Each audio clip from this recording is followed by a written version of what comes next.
Dune, chapitre 2. Tenter de comprendre Muad'Dib sans comprendre ses ennemis mortels, les Harkonnen, c'est tenter de voir la vérité sans connaître le mensonge. C'est tenter de voir la lumière sans connaître les ténèbres. Cela ne peut être. Extrait du manuel de Muad'Dib par la princesse Irulan.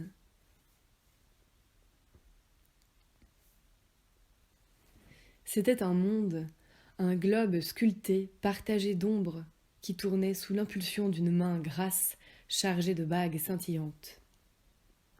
Il reposait sur un support changeant, contre un mur, dans une pièce dépourvue de fenêtres, dont les autres murs offraient au regard une mosaïque multicolore de films, de bobines, de rubans et de rouleaux de parchemin. La lumière émanait de sphères dorées qui flottaient dans des champs mobiles de suspension gravifique. Au centre de la pièce se dressait un bureau de forme elliptique, revêtu de bois d'élaca pétrifié, rose jade. Des chaises vériformes, à suspenseurs, avaient été placées autour. 2 personnages étaient assis. Le premier était un jeune homme aux cheveux sombres qui devait avoir 16 ans. Son visage était rond, ses yeux tristes. Le second était petit, gracile, et ses traits étaient efféminés. L'un comme l'autre regardait le globe qui tournait, et l'homme qui le faisait tourner, à demi caché dans l'ombre. Un rire étouffé lui parvint, puis une voix de basse. « Regarde, Peter, le plus grand piège de toute l'histoire. » Et le duc s'apprête à se placer de lui-même entre ses mâchoires. « N'est-ce pas là un magnifique exploit du baron Vladimir Harkonnen ?»« Assurément, baron, dit l'homme gracile. Il avait une voix de ténor enrichie d'une qualité musicale et douce. La main grasse abaissa le globe et interrompit sa rotation. Chacun pouvait maintenant contempler la surface immobile. Chacun pouvait voir qu'il s'agissait là d'un objet réservé aux plus riches collectionneurs ou aux gouverneurs planétaires de l'Empire. Le globe portait en fait l'estampille impériale. Les lignes de longitude étaient visibles, faites de fils ténus de platine. Les calottes polaires étaient serties de joyaux à l'état laiteux. La main grasse se déplaça sur le globe, de détail en détail. « Je vous invite à bien observer, » reprit la voix de basse grondante. « Regarde attentivement, Peter, et toi aussi, Feyd-Rautha, mon chéri. Entre le 60e parallèle nord et le 70e sud, ces plissements ravissants. Leur couleur n'est-elle point comparable à celle de quelques délicieux caramels? Et vous n'apercevrez nulle part le bleu de la moindre mer, du moindre lac, du moindre fleuve. Et ces calottes polaires, ne sont-elles pas savoureuses? Si petites, qui pourrait ne pas reconnaître un tel monde? Il est unique, et il est le lieu idéal pour une victoire tout aussi unique. Arrakis. » Un sourire apparut sur les lèvres de Peter. « Quand on pense, baron, que l'empereur Padishah croit avoir offert votre planète d'épices au duc, bouleversant. Voilà bien une remarque absurde, grommela le baron, que tu n'as faite que dans le dessein de troubler le jeune Feyd-Rautha. Mais il n'est point nécessaire de troubler mon neveu. » Le jeune homme au regard triste s'agita dans son fauteuil et eut un geste pour lisser un pli sur ses collants noirs. Puis il se redressa, comme l'on frappait discrètement à la porte, derrière lui. Peter s'extirpa de son siège, marcha jusqu'à la porte et l'entr'ouvrit juste assez pour saisir le cylindre à message qu'on lui tendait. Il referma, développa le feuillet et lut. Il eut un rire étouffé. Puis un autre encore. « Eh bien ?» demanda le baron. « Ce fou nous répond, baron. » A-t-on jamais vu un Atréide ne pas saisir l'occasion d'un geste? Et que dit-il donc? Il se montre particulièrement rustre, baron. Il s'adresse à vous, en tant qu'Harkonnen, sans vous donner votre titre, ni même vous appeler cher cousin. Harkonnen est un beau nom, grommela le baron, d'une voix qui trahissait son impatience. Et que dit-il, ce cher Leto? Il dit L'art du Canli conserve encore certains adeptes au sein de l'Empire, et il signe Duc Leto d'Arrakis. Peter éclata de rire. D'Arrakis. Ah, oh, c'en est trop, c'en est trop. Du calme, Peter, dit le baron. Et le rire de l'autre s'éteignit net, comme si l'on eût coupé quelques contacts. Le Canli, hein? La vendetta? Il a employé ce terme ancien si riche de tradition, afin que je sois bien certain de ses dires. Vous avez fait le geste de paix, dit Peter. Vous vous êtes conformé à l'usage. Pour un manta, Peter, tu parles trop, dit le baron. Et il songea. Il faudra que je me débarrasse de celui-là avant peu. Il a presque fait son temps.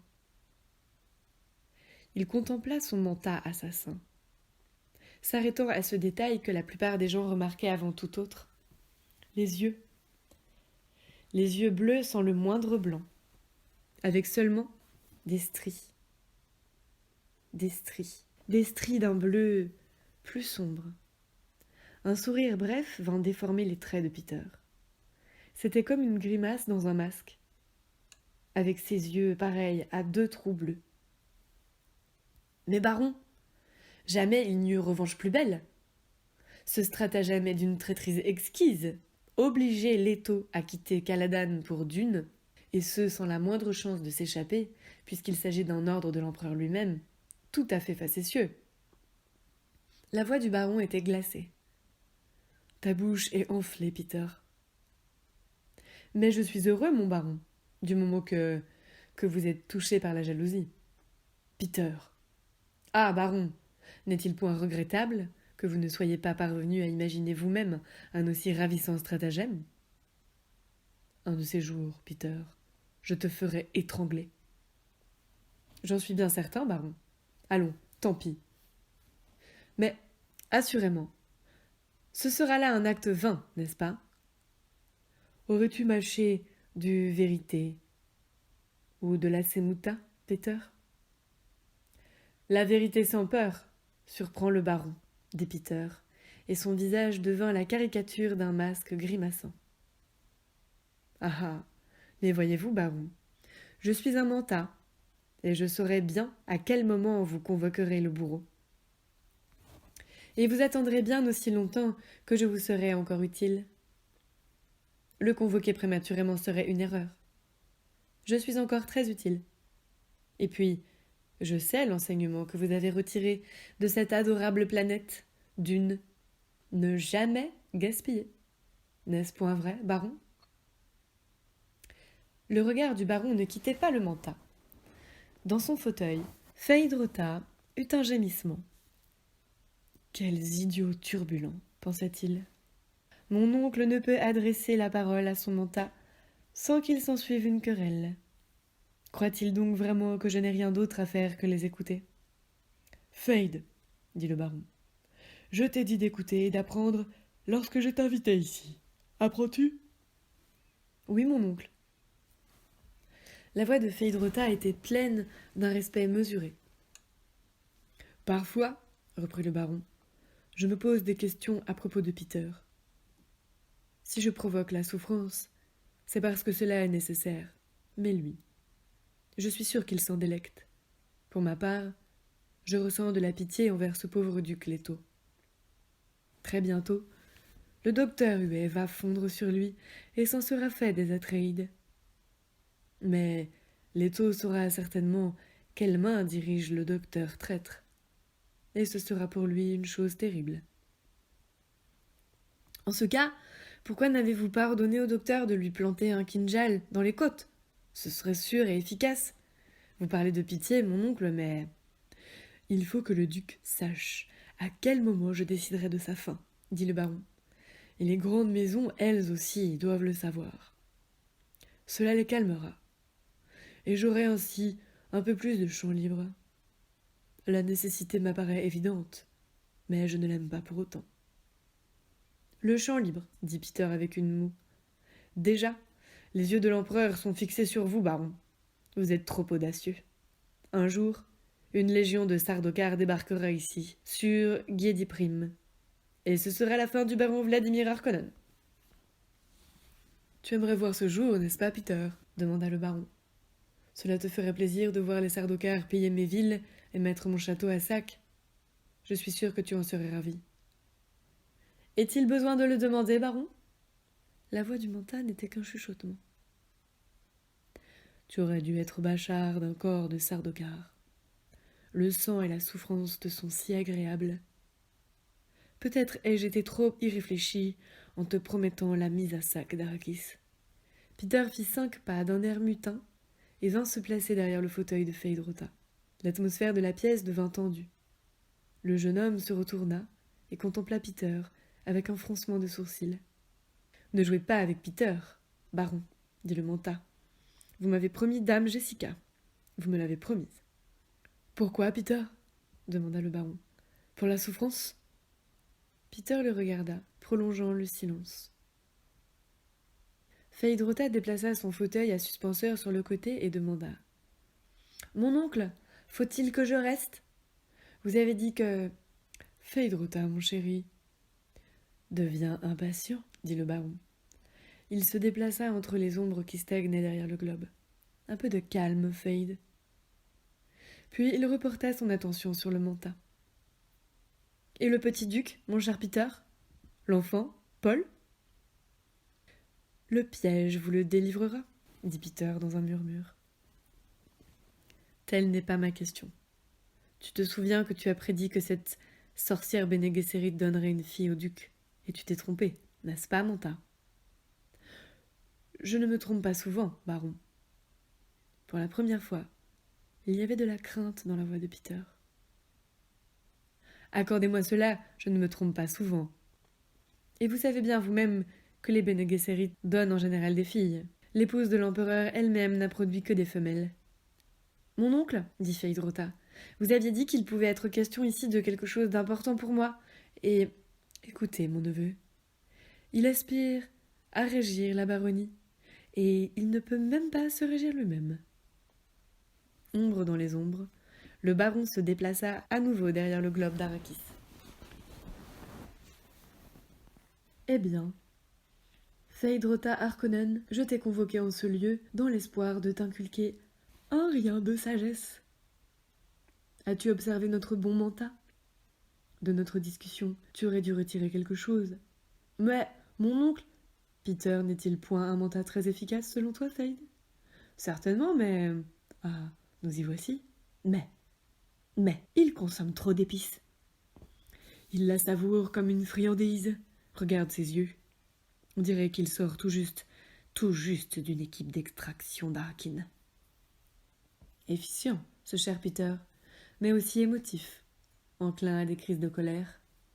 Efficient, mais capable d'erreur. M'auriez-vous convoqué pour tenir mon efficience par la critique, baron ? Demanda Peter. Sa voix était grave. Tenir ton efficience ? Allons donc, Peter, tu me connais. Je désirais seulement que mon neveu se rende compte des limitations d'un Manta. Seriez-vous sur le point de me remplacer ? Te remplacer, Peter ? Mais où pourrais-je donc trouver un Manta doué d'autant de ruse et de venin ? Là même où vous m'avez trouvé, baron. Peut-être me faudra-t-il me résigner à cela, en effet. Tu m'as paru assez instable ces derniers temps. Et puis tu t'absorbes trop d'épices. Mes plaisirs seraient-ils trop coûteux, baron ? Vous vous y êtes opposé ? Mon cher Peter, tes plaisirs constituent le lien qui nous unit, toi et moi. Comment pourrais-je y être opposé ? Je souhaite seulement que mon neveu se livre à quelques observations à ton propos. Je suis donc en scène, en quelque sorte, dit Peter. Faut-il que je danse ? Peut-être devrais-je accomplir quelques-uns de mes tours pour l'éminent Feyd-Rautha ? Exactement, dit le baron. Tu es en scène, Peter, mais silence à présent. Il se tourna vers son neveu et remarqua sur ses lèvres cette subtile moue d'amusement qui était la marque distinctive des Harkonnen. Ceci est un Manta, Feyd. Il a été éduqué et conditionné afin de remplir certaines fonctions.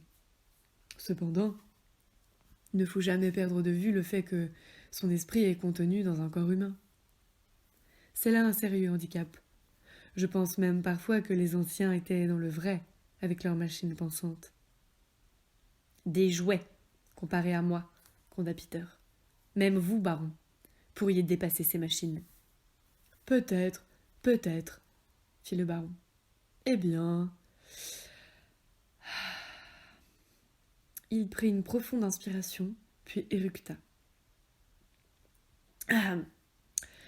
À présent, Peter, tu pourrais retracer pour mon neveu les grandes lignes de notre campagne contre la maison des Atréides. Je trouve... Donc, joue ton rôle de manta pour nous, je te prie. Baron, je vous ai mis en garde contre le fait de confier à un homme aussi jeune de tels renseignements. Mes observations... Mon seul juge, Peter. Moi seul suis juge. Je t'ai donné un ordre, manta. Remplis l'une de tes nombreuses fonctions. Qu'il en soit donc ainsi. Peter se raidit, dans une étrange attitude de dignité, et ce fut comme si le masque qui semblait recouvrir son visage s'était étendu à tout son corps, comme une carapace. Dans quelques journées standards, commença-t-il, toute la maison du duc Leto embarquera sur un long courrier de la guilde à destination d'Arrakis, et plus précisément de la cité d'Arrakine, qui aura sans doute été préférée à notre fief de Carthage.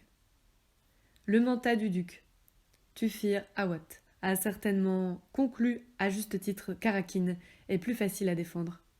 Écoute attentivement, Feyd, interrompit le baron, et remarque tous les plans qui sont à l'intérieur des plans. Feyd acquiesça et songea.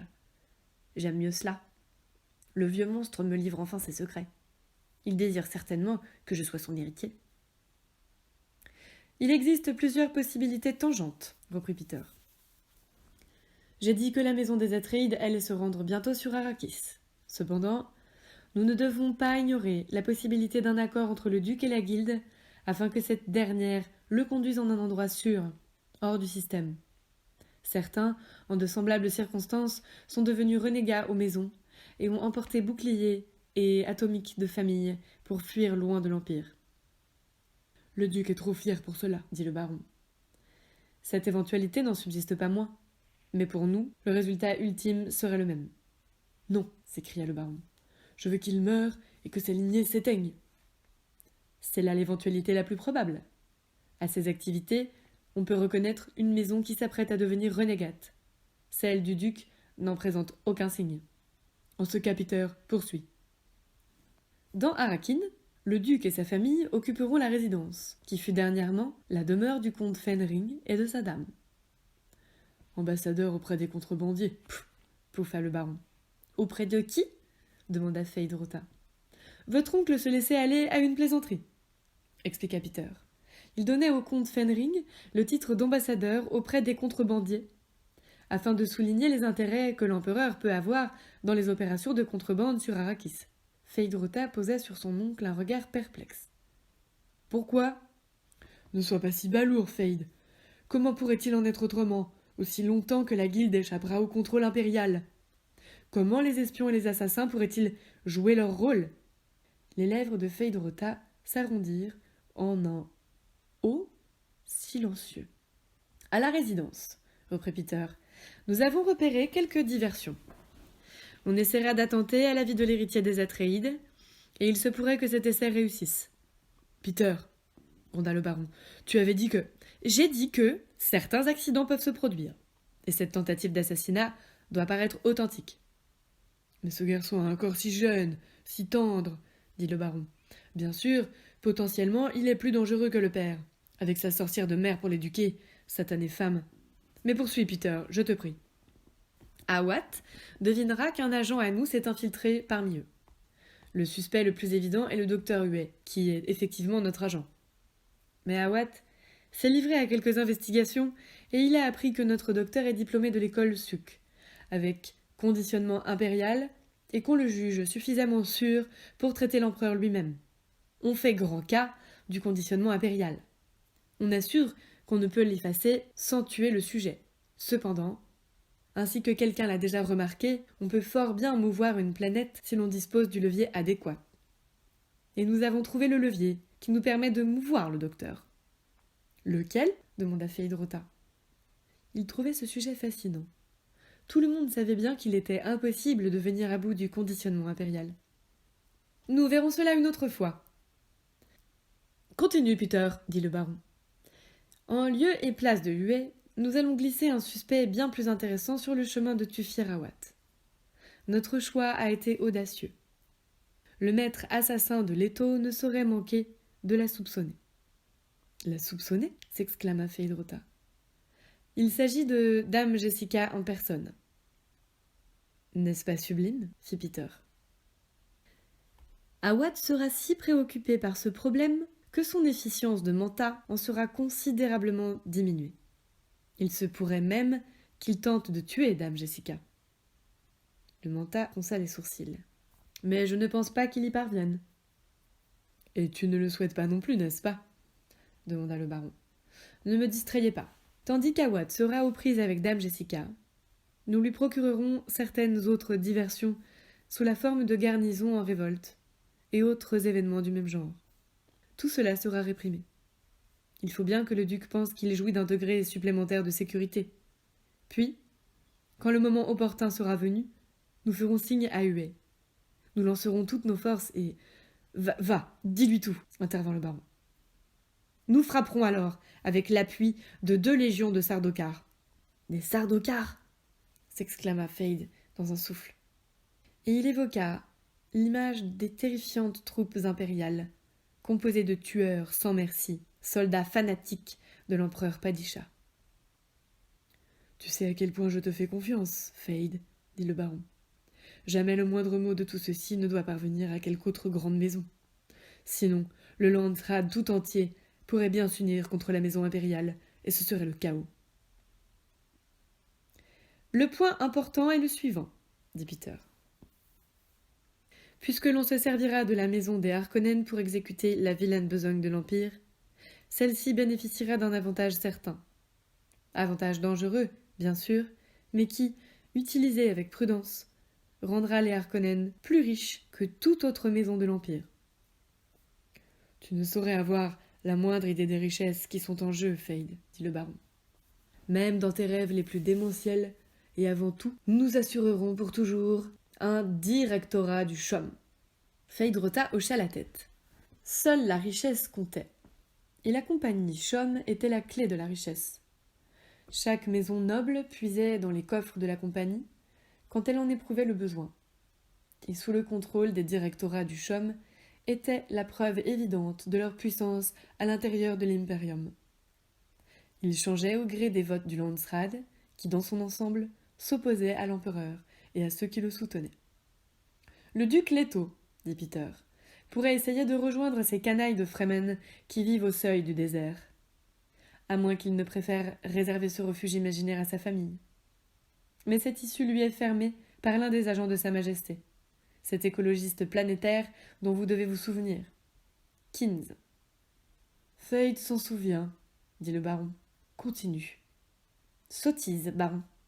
Continue, c'est un ordre. Le mental haussa les épaules. Si tout se déroule selon les prévisions, la maison des Harkonnen jouira d'un sous-fief sur Arrakis d'ici à une année standard. Votre oncle obtiendra remise de ce fief et son propre agent régnera alors sur la planète des sables. Ainsi, les profits seront plus importants, dit Feyd-Rautha. Bien sûr, dit le baron.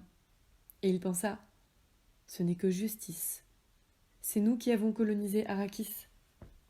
Si l'on exerce ces quelques métèques de Fremen qui se cachent près du désert, et les contrebandiers qui sont prisonniers de la planète au même titre que les travailleurs indigènes, alors les grandes maisons sauront que le baron a détruit les Atreides, acheva Peter. Toutes, elles le sauront. Elles le sauront, souffla le baron. Et le plus délicieux, ajouta Peter, c'est que le duc lui aussi le saura. Il le sait même dès maintenant. Déjà, il flaire le piège. Il est exact que le duc sait déjà, dit le baron, avec une note de tristesse dans la voix. Et il ne peut rien faire, ce qui est d'autant plus triste. Il s'éloigna du globe de lumière d'Arrakis. Et comme il émergeait de l'ombre, sa silhouette prit une autre dimension. Il devient gras, énorme. De subtils mouvements sous les plis de ses vêtements sombres révélèrent que sa graisse était particulièrement soutenue par des suspenseurs gravifiques, fixés à même sa chair. Son poids devait approcher les 200 kilos standards, mais en réalité, son ossature n'en supportait pas plus d'un quart. « J'ai faim !» gronda-t-il, et sa main couverte de bagues vint caresser ses lèvres grasses, tandis que ses yeux enfoncés dans la bouffissure de son visage se posaient sur son neveu. « Demande que l'on nous serve, mon chéri. Nous allons manger avant de nous retirer. »